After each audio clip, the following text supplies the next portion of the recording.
This video is made possible by North Naperville Autos. If you're looking for a quality used car in the Chicagoland area, North Naperville Autos is here to help. Browse their inventory at northnapervilleautos.com and drive home in a new vehicle today.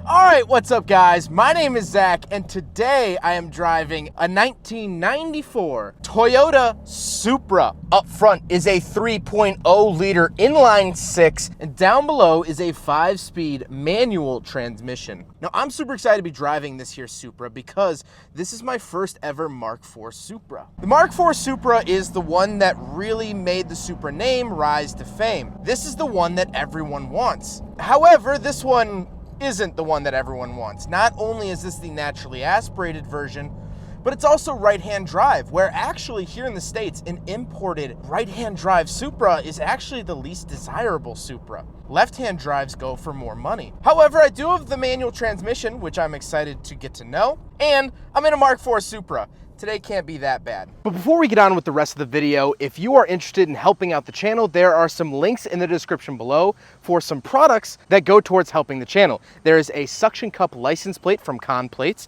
There is a fixed OBD2 Bluetooth sensor to help diagnose your car issues, and there is Cash for Cars that helps you sell your vehicle quickly. Again, if you'd like to help out the channel, please click the links in the description below. Let's get on with the video. So let's get back to that 2JZ under the hood. Well, like I said earlier, this is the naturally aspirated version, meaning it is not the 2JZ Turbo that was made so famous in the Fast and Furious and many other pop culture instances.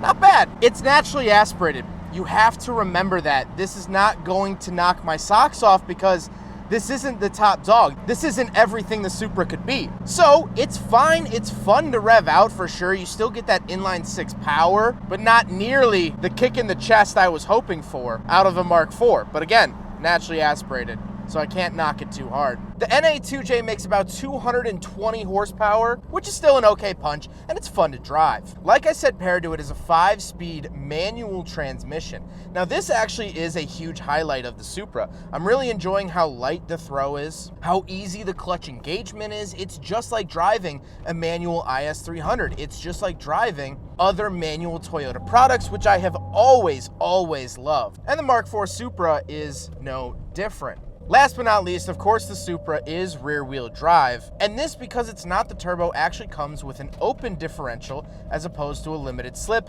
that the turbo models got. So with that out of the way, let's talk about the interior. Well, in front of me, I have 3 main gauge pods. On the left is my speedometer, then I have my tachometer in the center. I love a good center-mounted tachometer in a sports car. And on the right, I have my fuel and coolant temperature. The steering wheel has since been changed out for a Momo steering wheel. I like the feeling of it. The Alcantara is nice. However, it's a little too close to me. It's a little too dished, but that's just personal preference. To the right of me, I have my power mirrors up on the dash. Then moving down, I actually have my power locks and power windows and the door handle. There's this sort of swooping feel off to the right, but if you really want that swooping feel, we gotta talk about the center. I have my odometer up at the very top of the center console, which is interesting. Then I have a vent, a clock, my climate controls, which are actually very nice. I do have temperature control and where to send it, and fan speed, which has this nice digital light that's very responsive to tell you how high or low the fan speed is. I really like that. And then of course I have an aftermarket radio because most radios from the 90s were pretty bad. But all of this together is very driver oriented. And that's an interesting thing to mention because this is right-hand drive, meaning for the left-hand drive American market Supras, they had to make a totally different dash. You cannot copy and paste this piece into an American market vehicle, which is interesting, especially coming from Toyota, who knows they are the kings, they are the masters at saving a dime where it counts.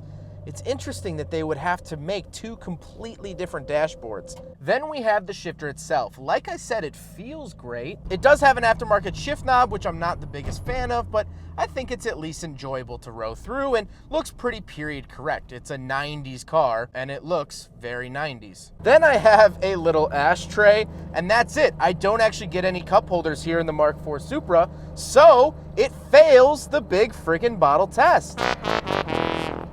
Now we gotta talk about the seats, and these are not the proper seats. They are Recaro's, and this seat is not my size. So my hips are currently being squished into what I can only imagine is a type of powder. It's not comfortable to drive for me, but I'm a big guy, so I can't really knock the Supra for that because it's aftermarket. My waist size is aftermarket, so I guess they don't mix. Now, we do have back seats, and this is one of the vehicles I will not, unfortunately, be able to give a backseat review because these seats, since they are aftermarket, are actually fixed in place.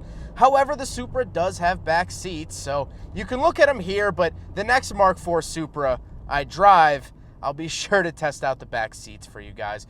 But speaking of the rear of the car, let's go take a quick look at the trunk. So around the back of the Supra, I had to prop the trunk latch up with my wallet because this wing is too heavy for it to still pop on its own. And the struts don't really work. Tons of extra parts back here, but honestly, the Supra trunk isn't that deep. It's not as deep as a lot of other vehicles, like the 300ZX twin turbo I just reviewed. This isn't that deep, and so that's kind of sad. Now, you do get a bunch of flat loading space, which is fine, and you can put the second row of, really the back row seats down if you'd like. But again, not a whole ton of room here in the Supra, which is a little disheartening to see. Now we gotta talk about the looks, and this one has had some modifications done to it that I'm not a fan of. I don't like the taillights, I don't like the wing, I don't like the hood, and I don't like the front bumper. I think all of it is pretty 90s, pretty gaudy, and if it were on anything but a Supra, I wouldn't want to be seen driving it. But it is cool being seen in a Mark IV Supra, since these are such halo cars. And so, let's get to my final thoughts here on the Mark IV Supra. I've finally driven something of this chassis. What do I think about it? Is this an amazing car that deserves all the hype? Well, to be fair, I'm not driving it in its halo car scenario. I don't have T-tops, I don't have the turbo, and I'm on the right side instead of the left. I'm basically Paul Walker if you ordered him off Wish. But finally driving a Mark IV, there's some positives and some negatives. First of all, the NA is not fast. You need the turbo in order for this to be really a fast car. And that should go pretty much without saying. But also, something interesting is that the Mark IV chassis, the feeling of this car is a lot larger than I always assumed. When I looked at Mark IV Supras, I always think of RX-7s and GTRs and, other cars of that era. But this really feels bigger than all of them. Maybe it's the big wing out back, maybe it's the long hood, but this really genuinely feels like a larger car than an FDRX-7, than an NSX, than a GTR. It feels bigger than all of them. However, since these are cars that people build big power out of, with the Turbo 2JZs, these things run 1,000 horsepower all day. I would want a bigger car. I think 1,000 horsepower in an FDRX-7 would feel more like a slipstream coffin than an enjoyable ride. But this, I could see actually having high horsepower of this. It feels stable because it's so big. And again, big is relative.